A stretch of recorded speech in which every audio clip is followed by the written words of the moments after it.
This episode is sponsored by Free Market Kids. Join the league of families who are transforming family time into unforgettable Bitcoin learning experiences. With our Hodl Up Bitcoin mining board game, you're not just playing, you're building bridges, creating memories, and unlocking the brilliance of the future one block at a time.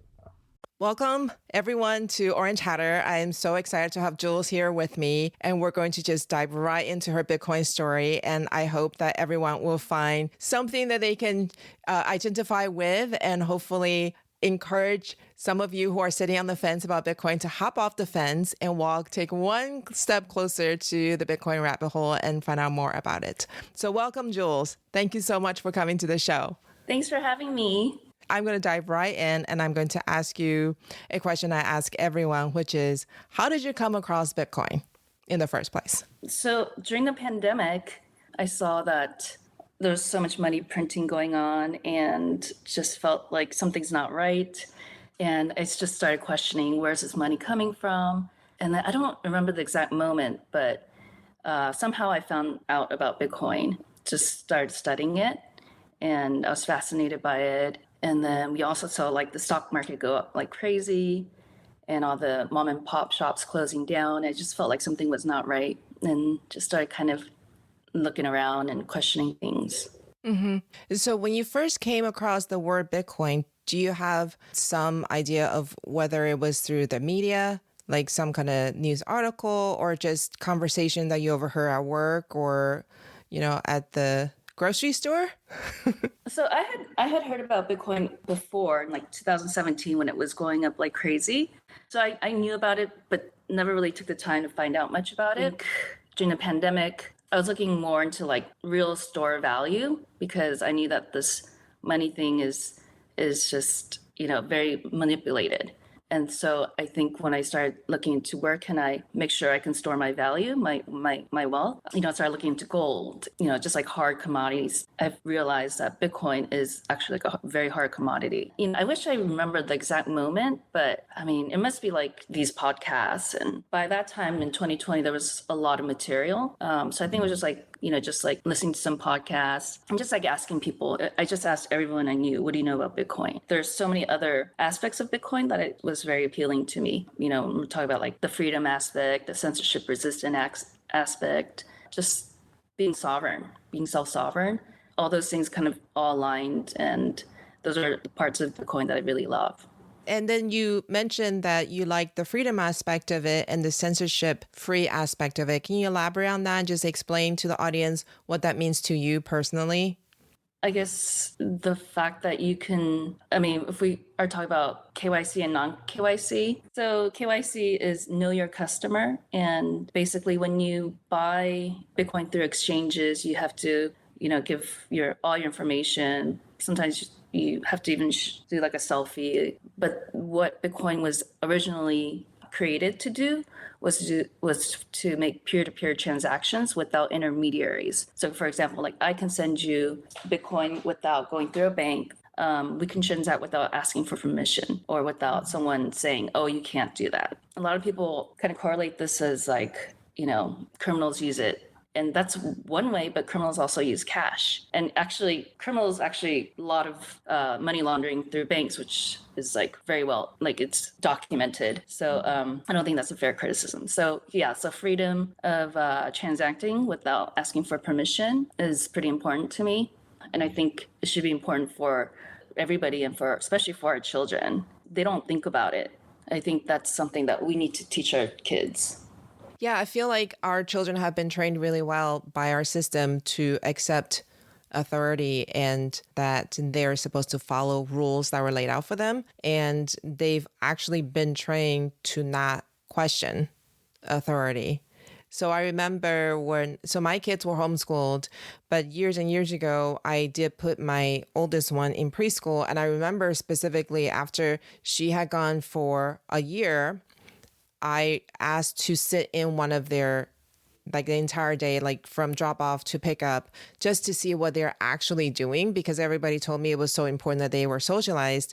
And the main thing I observed was the kids were taught to walk in lines and with their mouth shut. And from one room to another, they were ushered and that message was so clear over and over again drilled into their mind. These were 3-year-olds. When you come to school, you form lines, you walk on lines that are marked on the floor, and your mouth is closed. You get to the room and you sit on designated carpet squares, and your mouth is closed. When you have social time, you go out to the playground, but when you come back, you line up again. Again, you're following a line. Literally, it's like a visible line. You're walking a line. You're not to veer off, and your mouth is closed. That is drilled into them from the time they're 3 years old. Yeah, I listened to your podcast with Matt Odell, and that was very inspiring. And that's one of the reasons why I decided to do the summer camp. I wish I did it, I didn't really realize that it's a better way of teaching kids. Well, I think as long as you're involved in the kids' lives and you're teaching them, it doesn't have to be all day long like the way we did it. Kids are so smart. Kids are so smart these days. You don't need quantity of time, really. As long as you're involved, I think they're good. You have mentioned that it took you from curiosity to listen to some podcasts, to reading some books, and just continually asking questions of the people who are in your social circle. And then you found someone's husband who was able to answer some questions for you. How long did that take? And how did it change how you view life, how you approach everyday life during that process? Can you go into a little bit about that? I think it just made me see everything in a different lens. Just, for example, the monetary system, we never questioned it. I was an econ major, never thought about what is money, what is this policy doing, how is this creating inflation and making our lives really bad. The whole notion of like we all just have to work harder to buy the same thing, to afford the same things because of inflation, and just start kind of opening my eyes to not just the money or how I view rules and government, but just everything, like my job and education. Yeah, it's just like everything. I started seeing things differently. I was in employment defense for maybe the most recent 6 years of my legal career. Especially in California, the way that the legal system is set up it's very bad incentives. Most of the cases that I had, 99% were meritless, and the plaintiff's lawyers knew it, but they still filed trying to get settlement money. On the employer side, we know that these cases don't have merit, but also there's an incentive to kind of keep the cases going for their fees for the So I mean, it's just like bad incentives on both sides. I just felt like this is kind of like part of the fiat problem. We're just incentivized to just, earn money, make money. There's not real value being added to society. So, and this is kind of, as I was going through the rabbit hole, just realized like, I don't want to be part of this. And that's kind of why eventually I just took the step of getting out of it. I think about my colleagues at my law firm, and they're all really good people and smart, and but they're forced to like do this, be in this system, because this is the system we're in, and I don't know. I mean, we're just so trained to think like this is how it is, right? Versus why are we here? We're just like forced to like have this job because that's why we went to law school, and we passed the bar, and like studied incredibly hard to pass this exam, and that's what we're expected to do. And this whole system is just not really creating much value for anybody, but it's like the system that we're stuck in. It's unfortunate until things get better. Right. Yeah, that's exactly how I feel. It's just not just about money. It's about thing. I think we've just been kind of brainwashed and I think that like just this whole journey has taught me to like see things differently, question everything. Yeah.